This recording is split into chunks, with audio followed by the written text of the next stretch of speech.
down with me.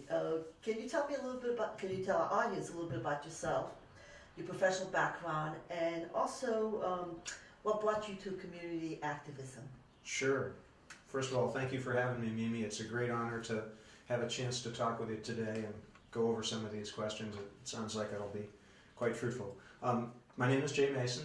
I came to Lowell in 1993, 20 years ago, and I have a background in architectural design and administration. I've been a registered architect for 20 years. I came here in 93 with my 4-month-old son and my wife Jackie, and we made a home here. And during the course of those years, I've developed a small business here, Architectural Consulting Services, and we have a focus on renovation and rehabilitation work. We do a lot of work with older buildings and with historical buildings. And part of that naturally leads to the issues of sustainability and recycling and bringing things back that need to be reconsidered when you're looking at the energies required to build a new home or building or office.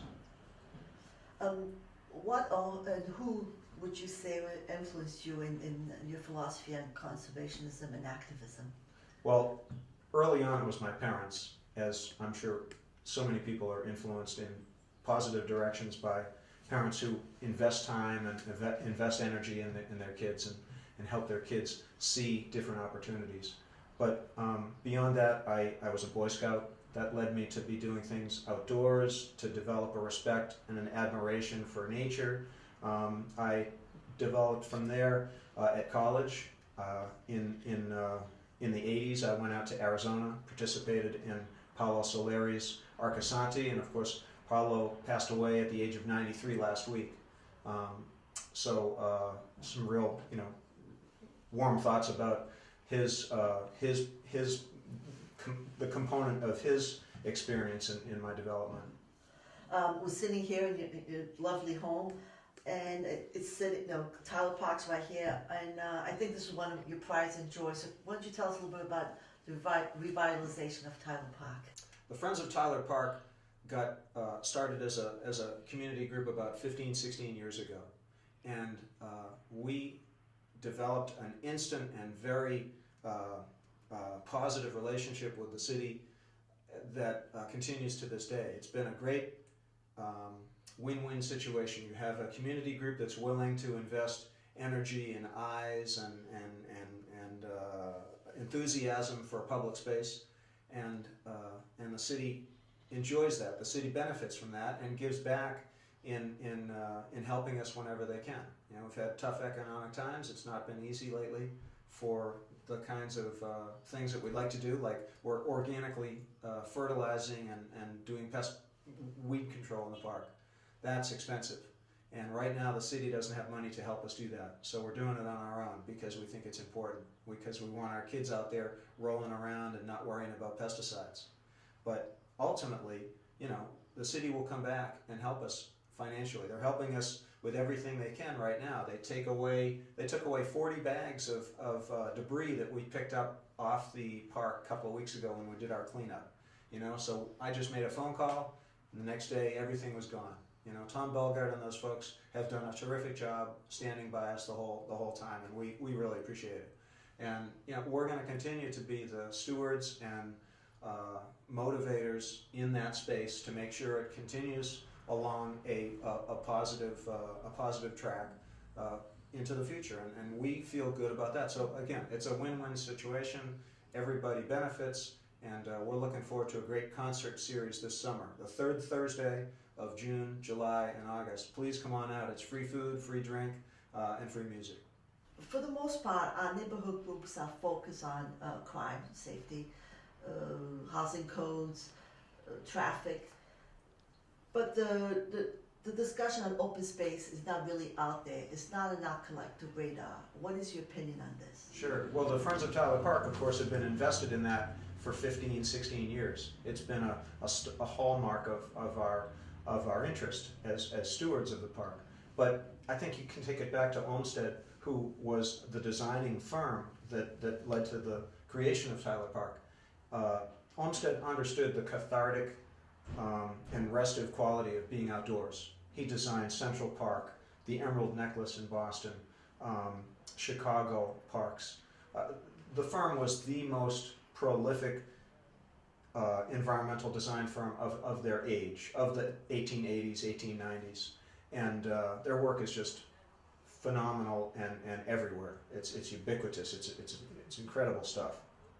So I think you've got to look at what kind of historical lineage or what kind of relationship the park has with its history. And Olmsted's a perfect example of understanding how open space or the quality of being in nature has an important therapeutic and socially important thing to give back to the neighborhood. And we live in a city that's old, and economic growth is very important. But how do we balance economic growth with the concept of preservation? I mean, how do you have the two sometimes conflicting views of balance in a city like this? That's difficult. I think you have to look at things holistically, and you have to look at the pluses and minuses. I mean, we're talking about the dam project in the Pawtucket Falls earlier, and that project is going to be a green dam, $6 million renovation that's going to produce quite a bit more electricity each year without fossil fuels being expended, which is great. But you have to balance, in that case, the holistic other side, which is people's homes.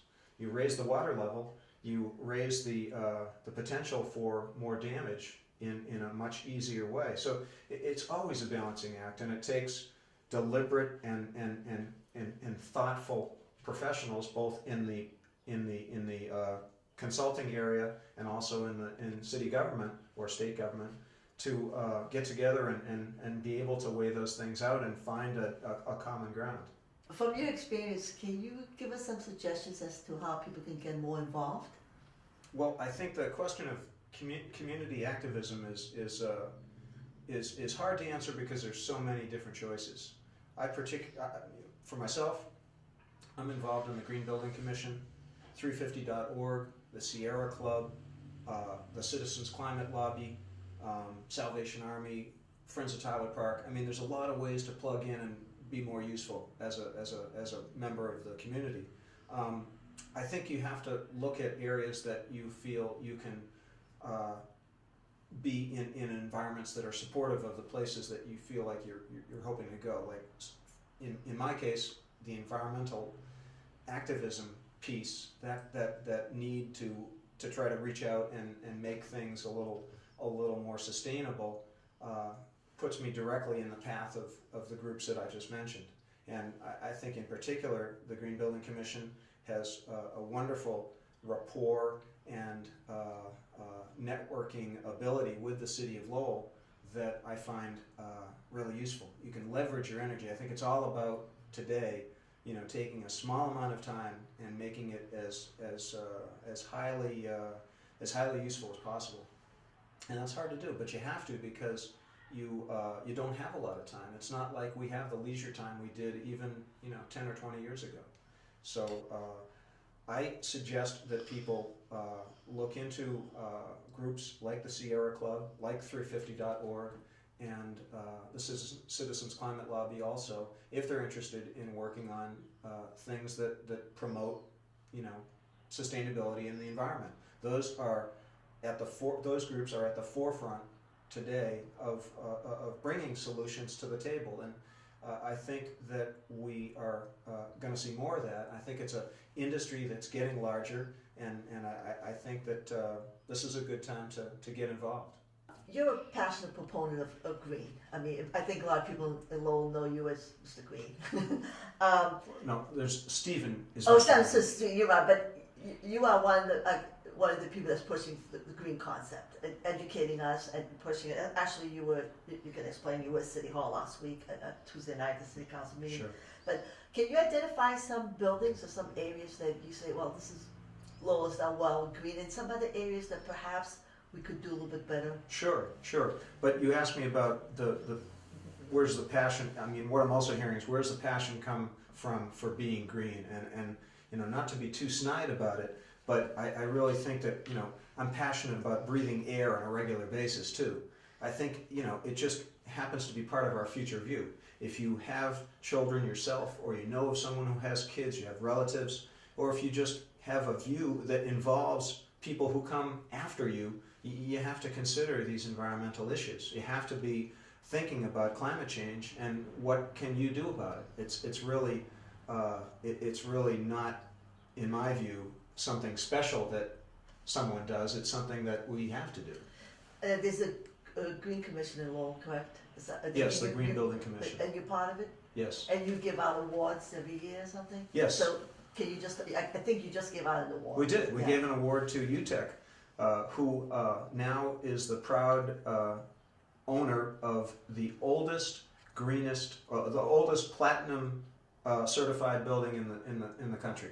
So they have the great honor of not only having renovated a building in Lowell to the platinum standard, which is the first of that level of achievement in the city.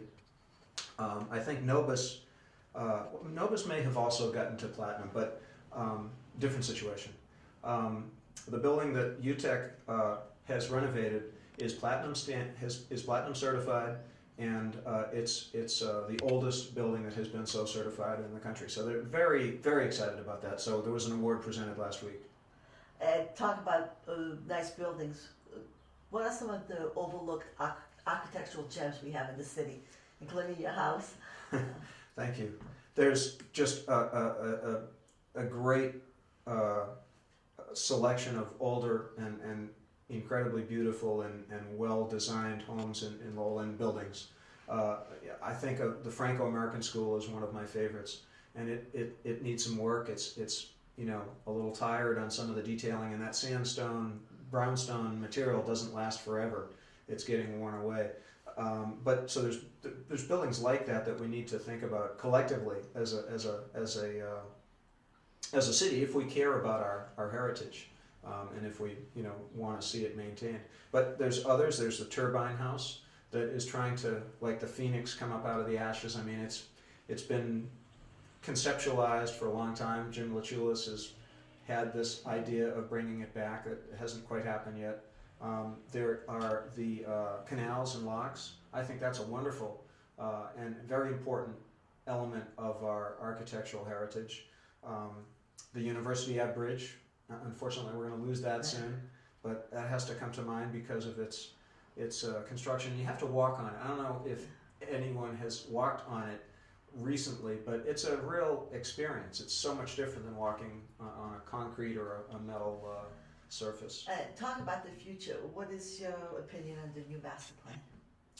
I think the master plan it's a great step forward. It really is. The city has made a very concerted effort to come together with something that can be used in the future. You know, if you can't measure something, you can't manage it. I mean, that's an old expression. It's so true, especially when it comes to a city that's complex and has to deal with the added complexity of politics. It's just a very tough situation sometimes to get things to go in a forward direction smoothly. So I think that it perhaps could use a little more specific focus. I mean, I'd like to see some measured baselines that like, let's say Lowell reduces our carbon footprint by 20% in 2014. That would be a pretty specific goal. That would be something that you either achieve it or you don't. To say that we're going to reduce and not set a number, it's good, but it could be better. That's the kind of thing that I'd like to see a little more of. Thank you very much. I hope you enjoyed our discussion the same way I did. Thank you, Jay. Thanks for sitting down with us. Thank you for having me. Appreciate it.